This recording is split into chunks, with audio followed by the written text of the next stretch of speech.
भाई नमस्कार जय जगन्नाथ गुड मॉर्निंग जरक्सली ब्लॉग चैनल को आप स्वागत। तो दर्शक बंधु शीतल षष्ठी उपलक्षे आज है तारीख आमर 18 जून 2026 शीतल षष्ठी उपलक्षे वाद्यंड प्रतियोगिता केउठी हे आसतु जाना।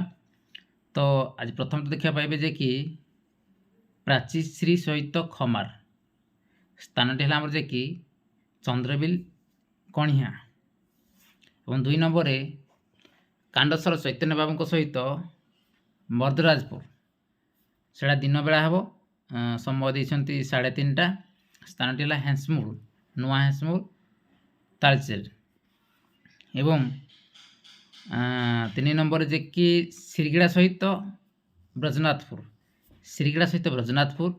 स्थान है जे कि आम कांडसर से आज माने विजेता उपविजेता अच्छी 3 दिन धरी वाद्यंड हम सेठारे आज प्रथम दिन से देखा पाइबे जे कि श्रीगड़ा सहित ब्रजनाथपुर और राणीगुड़ा आपण जानते जे कि से बाइक टूर्णामेंट होगा जाऊ अच्छी। प्रथम देखिए आज देखिए सर्प सहित कंसरा प्रथम दिन वाद्यंड टूर्णामेंट आपण मैंने आसतु एंजय करके स्थान ठेला जे कि राणीगुड़ा अनुकूल। यह आज अपडेट रही। जय जगन्नाथ।